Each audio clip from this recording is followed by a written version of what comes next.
오늘 제가 들려드릴 이야기는 한 결혼식장에서 벌어진 충격적인 사건에 관한 것입니다. 30년 동안 시장에서 청소하고 식당에서 설거지하며 홀로 아들을 키워낸 한 어머니. 그녀는 평생 모은 10억 원으로 부천에 40평 신축 아파트를 사서 아들에게 신혼집으로 선물하려 했습니다. 하지만 예비 며느리와 사돈들은 이런 말을 했습니다. 부천 40평이 뭐가 자랑이야? 친구들한테 어떻게 말해? 취집이지. 뭐 솔직히 말해서 시장에서 청소하고 식당에서 설거지한 돈이라도 돈은 돈이지. 그들은 몰랐습니다. 그 어머니가 이 모든 모욕적인 대화를 다 듣고 있었다는 것을. 그리고 마침내 결혼식 당일 패백 시간에 신부가 하객들 앞에서 이렇게 말했습니다. 어머님, 좀 더 크게 집을 준비해 주셨으면 좋았을 텐데요. 그 순간 조용했던 어머니가 일어섰습니다. 10억짜리 집이 창피하다는 너한테 내 돈 10원도 아까워. 식장이 순식간에 술렁거렸습니다. 30년 동안 새벽부터 밤늦게까지 일해서 모은 돈이야.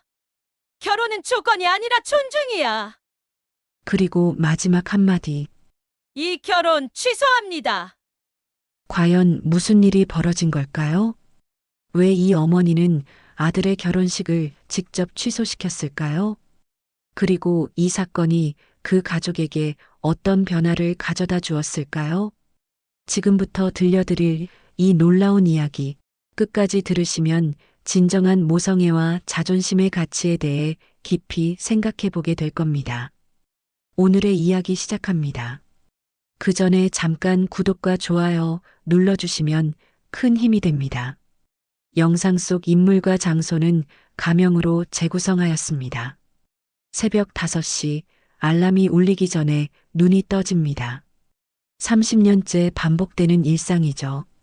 시장 청소부터 시작해서 식당 허드렛일까지 하루도 쉬지 않고 일해왔습니다.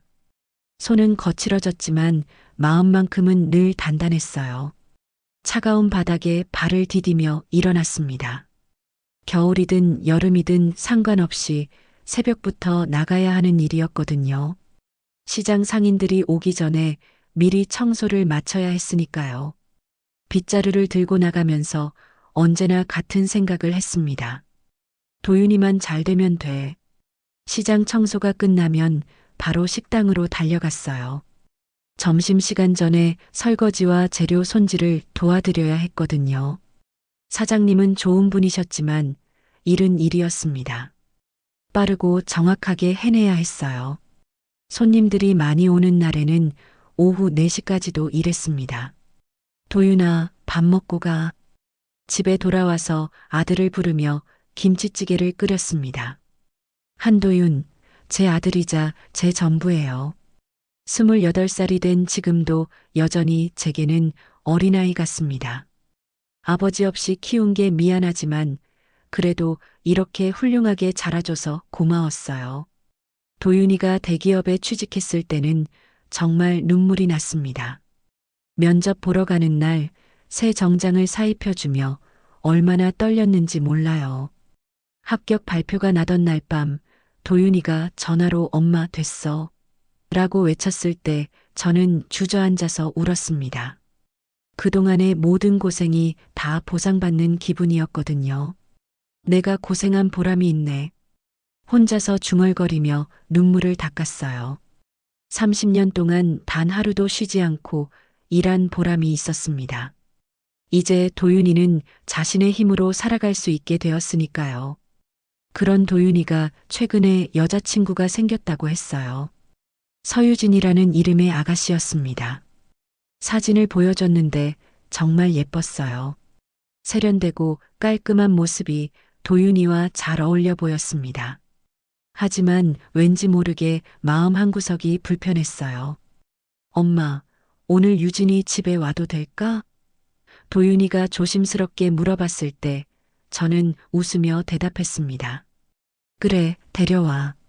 엄마가 맛있는 거 해줄게. 하지만 속마음은 복잡했어요. 혹시 제 집이 초라해 보이지는 않을까, 제가 부족해 보이지는 않을까 하는 걱정이 들었거든요. 그날 오후 서유진이 집에 왔습니다. 깔끔하게 차려입은 모습이 정말 예뻤어요. 명품 가방을 들고 있었고 화장도 완벽했습니다. 하지만 현관에 들어서면서 슬쩍 주변을 둘러보는 시선이 조금 이상했어요. 마치 품정하듯이 말이죠. 안녕하세요, 어머님. 정중하게 인사는 했지만 목소리에 뭔가 어색함이 묻어 있었습니다. 제가 너무 예민하게 받아들이는 건가 싶었지만 계속 신경이 쓰였어요. 유진이의 시선이 낡은 소파, 오래된 텔레비전, 벽지가 약간 해진 벽면 등을 훑어보는 게 느껴졌거든요. 유진아, 편하게 있어. 뭐 마실래? 최대한 따뜻하게 대했지만 유진이는 소파에 앉으면서도 어딘가 불편해 보였습니다. 마치 더러워질까봐 조심스럽게 앉는 것처럼요. 도윤이는 열심히 분위기를 띄우려고 노력했지만 공기가 자꾸만 무거워졌어요. 어머님, 도윤 오빠가 정말 효자예요. 유진이가 말했지만 그 말에는 진심이 느껴지지 않았습니다. 오히려 이런 집에서 자란 남자를 내가 만나주고 있다는 뉘앙스가 더 강했어요. 제가 너무 의심이 많은 건가 싶었지만 모성 본능이 계속 경고하고 있었습니다.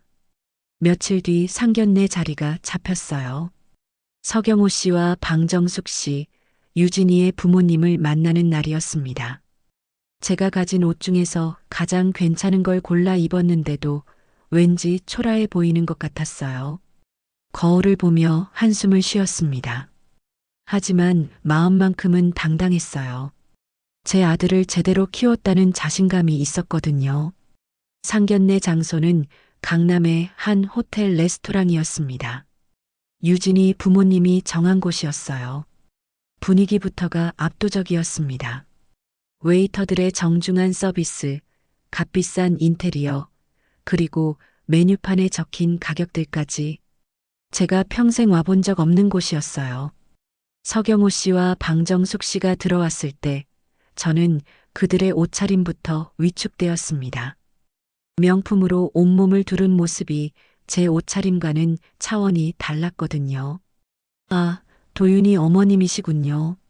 서경호 씨의 인사는 정중했지만 어딘가 건성이었어요. 마치 의무적으로 하는 인사 같았습니다. 방정숙 씨는 더 노골적이었습니다.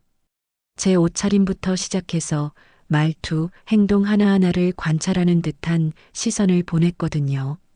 방정숙 씨가 먼저 도윤이가 좋은 회사에 들어갔다고 들었어요 라고 말했고 제가 네, 정말 자랑스러워요 라고 대답했지만 방정숙 씨는 그럼요. 우리 유진이가 눈이 높은데 도윤이를 선택했으니까요 라고 말했습니다. 그 말이 계속 마음에 걸렸어요. 사랑하는 사이라면 서로를 선택한 거 아닌가요?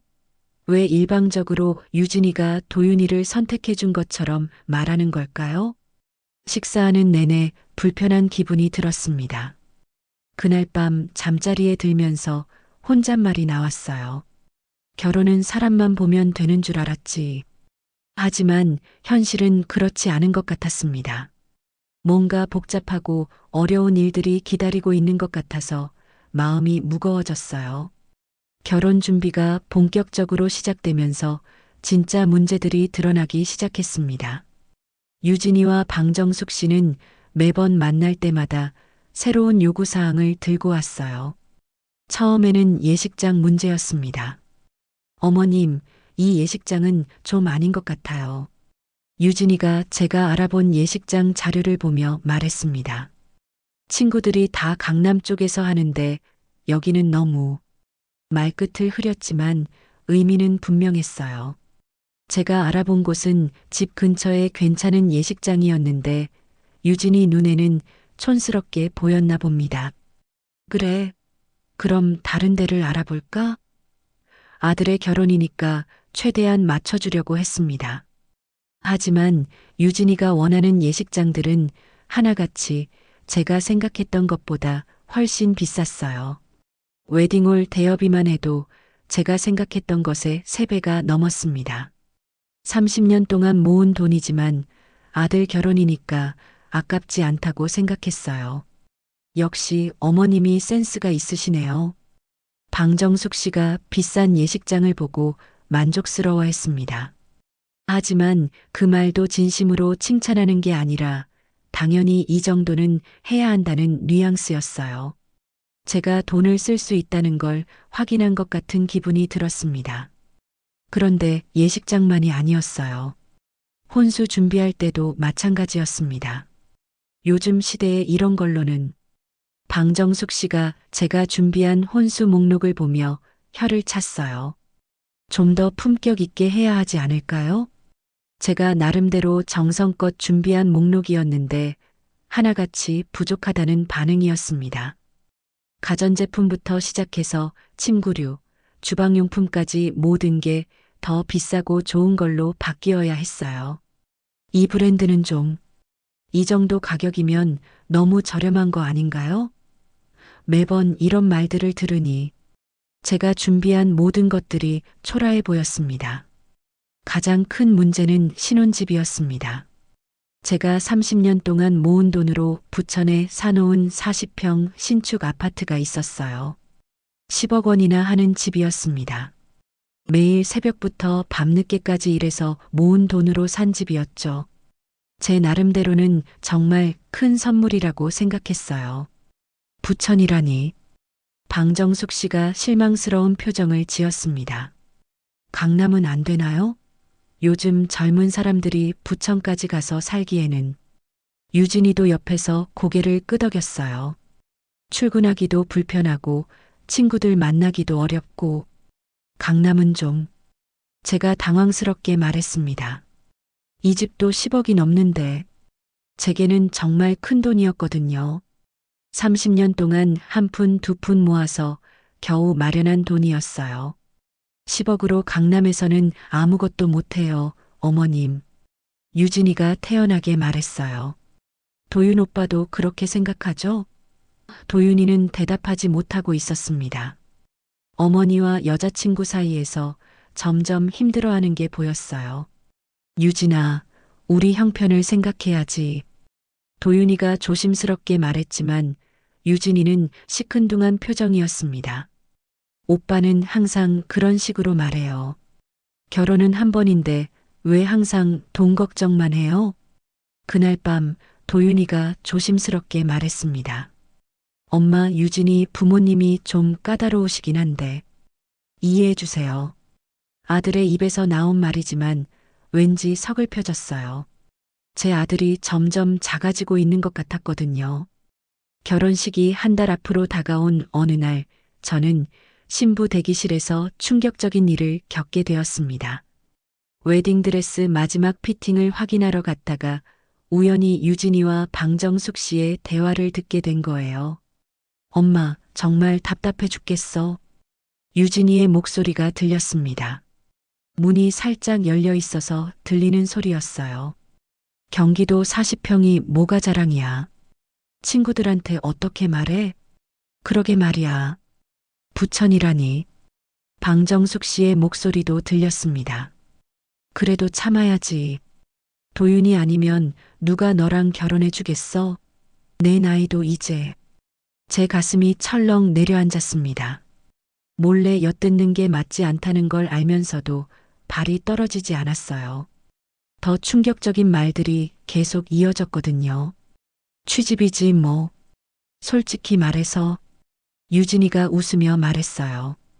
도윤이 월급으로는 강남에서 이런 생활 못하잖아. 그래도 어머니가 돈은 있으니까 괜찮아. 맞아. 시장에서 청소하고 식당에서 설거지한 돈이라도 돈은 돈이지. 방정숙 씨가 비웃듯이 말했습니다. 그런데 좀 민망하긴 해. 내 사위 어머니가 그런 일을 한다니. 나중에 아이 낳으면 애 봐달라고 해야겠어. 어차피 할 일도 없으실 테니까. 유진이가 대수롭지 않게 말했어요. 그리고 강남집도 나중에 팔라고 해야지 부천집 팔아서 강남으로 옮기면 되잖아. 저는 그 자리에서 숨이 막혔습니다. 30년 동안 흘린 땀과 눈물이 그들에게는 그저 비웃음거리였던 거예요. 제가 아들을 위해 모든 걸 희생하며 모은 돈이 그들에게는 당연히 받아야 할 것 정도로 여겨지고 있었습니다. 도윤이는 어떻게 생각할까? 방정숙 씨가 물었어요. 오빠는 착해서 문제야. 너무 어머니 말만 들어. 유진이가 한숨을 쉬었습니다. 결혼하고 나서 천천히 교육시킬 거야. 이제 나랑 살아야 하는데 언제까지 어머니 치마꼬리 잡고 살 수는 없잖아. 그 순간 제 마음속에서 뭔가 와르르 무너지는 소리가 들렸어요. 지금까지 제가 느꼈던 모든 불안감과 불편함이 현실이 되는 순간이었습니다. 제 아들이 결혼하면서 행복해질 거라고 생각했는데 실제로는 저와 도윤이를 이용하려는 계획이 있었던 거예요. 조용히 그 자리를 떠나면서 머릿속이 복잡했습니다. 이 사실을 도윤이에게 말해야 할까요? 아니면 그냥 참고 넘어가야 할까요? 하지만 한 가지는 확실했어요. 이대로는 안 된다는 것이었습니다. 집에 돌아와서도 계속 그 대화가 맴돌았어요. 취집이지 뭐. 그 말이 특히 가슴에 꽂혔습니다.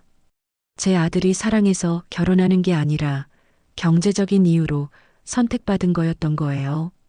그날 밤 도윤이가 엄마 내일 유진이랑 허니문 계획 짜러 가는데 라고 말했을 때 저는 복잡한 심정으로 고개만 끄덕였습니다. 행복해하는 아들의 모습을 보니 더욱 마음이 아팠어요. 과연 이 진실을 알려줘야 할까요? 드디어 결혼식 날이 왔습니다. 제가 그동안 준비한 모든 것들이 완성되는 날이었어요. 하지만 마음은 전혀 기쁘지 않았습니다. 며칠 전 들었던 그 대화가 계속 머릿속을 맴돌고 있었거든요. 새벽부터 미용실에 가서 머리를 했습니다. 신부 어머니로서 단정하게 보이려고 노력했지만 거울에 비친 제 모습이 왠지 초라해 보였어요. 유진이 어머니인 방정숙 씨와 비교되는 게 자꾸 신경 쓰였습니다. 예식장에 도착했을 때 이미 많은 하객들이 와 있었어요. 유진이 쪽 하객들은 하나같이 화려하게 차려입고 있었습니다. 명품 옷과 액세서리로 온몸을 치장한 모습들이 제가 입고 온 옷과는 확연히 달랐어요. 괜히 위축되는 기분이 들었습니다. 어머님, 오늘 정말 아름다우세요. 유진이가 웨딩드레스를 입고 인사를 했습니다. 정말 예뻤어요. 하지만 그 미소 뒤에 숨겨진 진심을 안 이유로는 모든 게 가식적으로 보였습니다. 식이 진행되는 동안 저는 계속 불안했어요. 하객들 사이에서 오가는 대화들이 신경 쓰였거든요. 신랑이 어떤 집 아들이래? 신부가 정말 잘 만났네. 이런 식의 대화들이 들릴 때마다 가슴이 답답했습니다. 가장 충격적인 순간은 패백 시간이었어요. 유진이가 절을 하면서 하객들에게 들리도록 큰 소리로 말했습니다. 어머님, 좀 더 크게 집을 준비해 주셨으면 좋았을 텐데요. 친구들이 부천이라고 하니까 좀 아쉽다고 하네요. 그 순간 제 참을성이 완전히 바닥났습니다. 하객들 앞에서 공개적으로 모욕을 당하는 기분이었어요. 더 이상 참을 수 없었습니다. 유진아, 제가 일어서면서 말했습니다. 식장이 조용해졌어요. 10억짜리 집이 창피하다는 너한테 내 돈 10원도 아까워. 유진이의 얼굴이 하얗게 변했습니다. 하객들도 웅성거리기 시작했어요. 하지만 저는 멈출 수 없었습니다. 그동안 참아왔던 모든 것들이 터져 나오고 있었거든요. 30년 동안 새벽부터 밤늦게까지 일해서 모은 돈이야. 시장에서 청소하고 식당에서 설거지한 돈이라고 비웃었지? 다 들었어. 제 목소리가 식장 전체에 울렸습니다. 어머니, 뭐 하시는 거예요? 도윤이가 당황해서 저를 말렸지만 저는 계속했어요. 취집이라고 했지? 내 아들이 너한테 선택받은 거라고? 웃기지 마. 방정숙 씨의 얼굴도 창백해졌습니다. 결혼은 조건이 아니라 존중이야. 내가 이걸 모를 만큼 부족하진 않아. 식장이 완전히 술렁거렸습니다. 신랑 신부는 당황해서 어쩔 줄 몰라 했고 하객들은 수군거리기 시작했어요. 하지만 저는 후회되지 않았습니다. 오히려 속이 시원했어요. 이 결혼 취소합니다. 제가 마지막으로 선언했습니다. 내 아들이 이런 식으로 무시당하면서까지 결혼할 필요는 없어요. 그렇게 저는 식장을 나왔습니다. 뒤에서 도윤이가 엄마라고 부르는 소리가 들렸지만 돌아보지 않았어요. 제 인생에서 가장 용기 있는 선택을 한 순간이었습니다. 집으로 돌아온 저는 소파에 털썩 주저앉았습니다. 아직도 가슴이 두근거렸지만 이상하게도 후회는 되지 않았어요. 오히려 속이 시원했습니다. 30년 동안 쌓아온 제 자존심을 지켜낸 기분이었거든요. 1시간쯤 지났을까요? 도윤이가 들어왔습니다. 웨딩복 차림 그대로였는데 얼굴이 창백했어요. 아마 식장에서 큰 소동이 났을 거예요. 하객들 앞에서 벌어진 일이니까 얼마나 당황스러웠을까요? 엄마. 도윤이가 조심스럽게 입을 열었습니다. 정말 그런 말을 들었어요? 유진이가 그런 말을 했다고요? 저는 고개를 끄덕였어요. 다 들었어, 도윤아. 신부 대기실에서 유진이가 어머니랑 하는 말을 다. 도윤이의 표정이 점점 굳어졌습니다. 취집이라고 했어. 너를 이용해서 돈을 뜯어낼 생각이었던 거야. 그런 말을. 도윤이가 주먹을 꽉 쥐었어요. 진짜 그런 말을 했어요? 내가 거짓말할 이유가 있겠니? 제가 한숨을 쉬었습니다. 시장에서 청소하고 식당에서 설거지한 돈이라고 비웃더라. 민망하다고도 했고 내 어머니가 그런 일을 한다는 게 창피하다면서. 도윤이는 한동안 말을 하지 못했어요. 자신이 사랑했던 사람의 진짜 모습을 알게 된 충격이 컸을 거예요. 저도 마음이 아팠습니다. 아들이 상처받는 모습을 보는 게 제일 힘들거든요. 엄마, 미안해요. 도윤이가 갑자기 제 앞에 무릎을 꿇었습니다. 제가 바보였어요. 유진이한테 눈이 멀어서 엄마가 얼마나 힘들어하는지 못 봤어요. 도윤아, 일어나. 제가 아들을 일으켰습니다. 내가 잘못한 건 아니야. 사랑하면 눈이 멀어지는 거지. 아니에요. 제가 정신을 차렸어야 했는데. 도윤이의 눈에 눈물이 맺혔어요. 엄마가 30년 동안 나를 위해 얼마나 고생했는데 그걸 무시당하게 놔둬서 미안해요. 그날 밤 도윤이는 유진이와 만나서 모든 걸 확인했다고 했어요. 유진이는 처음에는 발뺌했지만 결국 다 사실이라고 인정했다고 합니다. 그리고 어머니가 너무 예민하게 받아들인 거 아니냐면서 오히려 저를 탓했다고 하더군요. 내 어머니가 날 지켜줬어요. 도윤이가 제게 말했습니다. 유진이는 진짜 사랑이 뭔지 모르는 사람이었어요. 조건만 따지고 계산만 하고. 속상하지? 제가 아들의 어깨를 토닥였어요. 속상하기보다는 다행이에요. 도윤이가 의외의 대답을 했습니다. 이런 사람과 평생 살았다면 더 큰 불행이었을 거예요. 엄마가 막아주셔서 고마워요. 그 순간 저는 제가 옳은 선택을 했다는 확신이 들었어요. 비록 결혼식을 망쳤다는 소리를 들을지라도 제 아들을 잘못된 결혼에서 구해낸 거니까요. 돈보다 중요한 건 자존심이고 사랑이라는 걸 보여준 거죠. 엄마, 이제 저도 엄마처럼 살고 싶어요. 당당하게. 도윤이의 말에 제 가슴이 뭉클해졌습니다. 제 아들이 진짜 어른이 되는 순간이었어요. 그 일이 있고 난 뒤 몇 주 동안은 정말 힘들었습니다. 동네에서 소문이 났거든요. 김영자네가 결혼식을 망쳤다더라. 신부한테 소리 지르고 나왔다더라. 이런 말들이 들려올 때마다 가슴이 아팠어요. 하지만 후회는 하지 않았습니다. 도윤이도 처음 며칠은 많이 힘들어했어요. 회사에서도 결혼식 일로 소문이 났을 테고 친구들 사이에서도 얘기가 나돌았을 거예요. 하지만 시간이 지나면서 오히려 홀가분해하는 모습을 보였습니다. 엄마, 사실 유진이랑 있을 때 많이 힘들었어요. 어느 날 저녁 도윤이가 조심스럽게 털어놨습니다. 항상 뭔가 부족하다는 식으로 말하고 엄마를 은근히 무시하는 것 같아서 속상했는데 그래도 사랑한다고 생각해서 참았어요. 많이 속상했겠구나. 제가 아들의 등을 쓰다듬어 줬어요. 근데 이제 생각해 보니까 그게 사랑이 아니었던 것 같아요. 도윤이가 솔직하게 말했습니다. 진짜 사랑하는 사람이라면 상대방의 가족까지 존중해야 하는 거 아닌가요? 유진이는 저만 좋아했지 제 가족은 싫어했어요. 그 말을 듣고 제 마음이 한결 가벼워졌어요. 아들이 진실을 깨달았다는 게 다행스러웠거든요.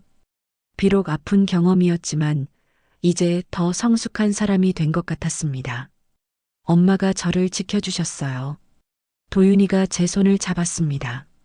만약 그대로 결혼했다면 평생 무시당하면서 살았을 거예요. 유진이는 저를 사랑한 게 아니라 제 조건을 좋아했던 거였으니까. 며칠 후 방정숙 씨에게서 전화가 왔어요. 영자 씨, 우리 얘기 좀 해요. 목소리가 화가 난 것 같았지만 저는 담담하게 만나자고 했습니다. 카페에서 만난 방정숙 씨는 처음부터 공격적이었어요. 도대체 왜 그런 일을 벌인 거예요? 우리 유진이가 얼마나 상처받았는지 알아요? 상처받은 건 제 아들이에요. 제가 차분하게 대답했습니다. 유진 씨가 저희를 어떻게 생각하는지 다 들었거든요. 그게 뭐가 잘못된 거예요? 방정숙 씨가 당당하게 말했어요. 현실적으로 생각하는 게 뭐가 나빠요? 결혼은 사랑만으론 안 되잖아요. 맞아요. 하지만 존중은 기본이죠. 제가 눈을 똑바로 보며 말했습니다.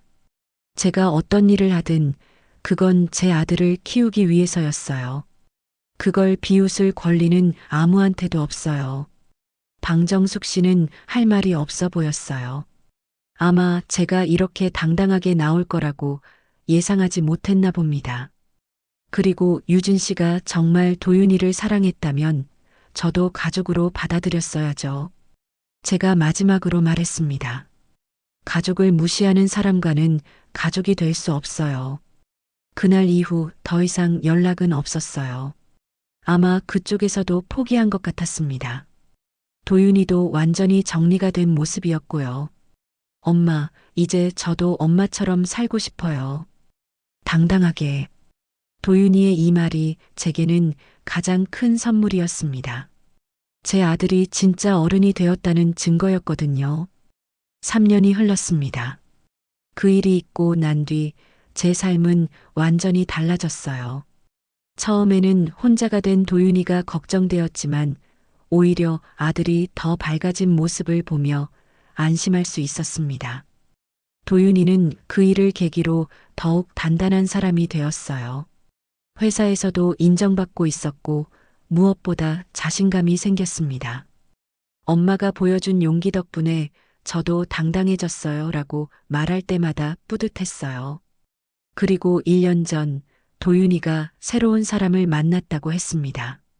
정윤아라는 이름의 여성이었어요. 도윤이가 처음 윤아를 집에 데려왔을 때 저는 긴장했습니다.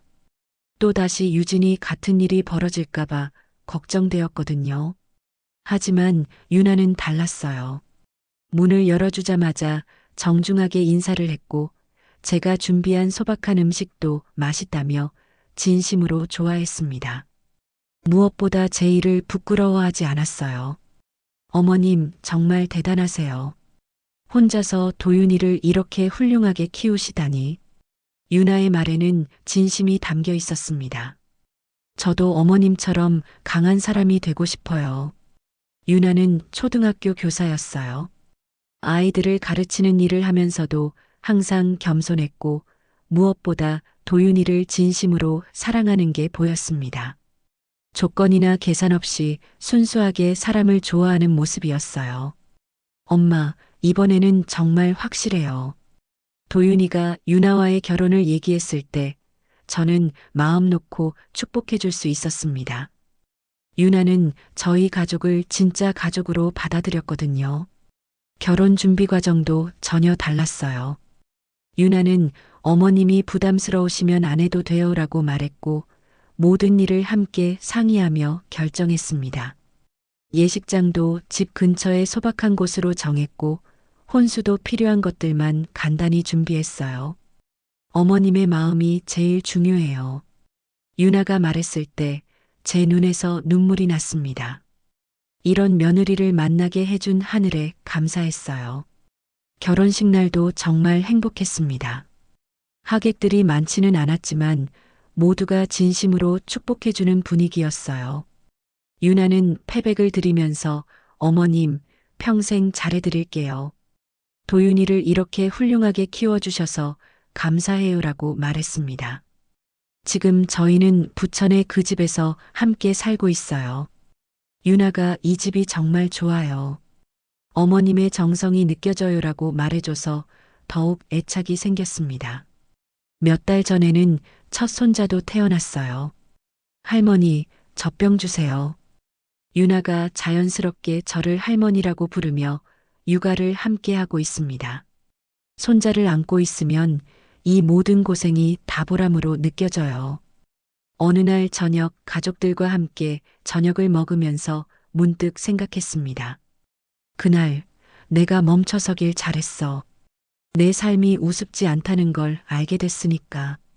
진짜 가족은 조건이나 계산으로 만들어지는 게 아니라 서로를 존중하고 사랑하는 마음으로 만들어진다는 걸 이제야 확실히 알겠어요. 그리고 제가 그날 보여준 용기가 지금의 행복을 만들어준 거라고 생각합니다.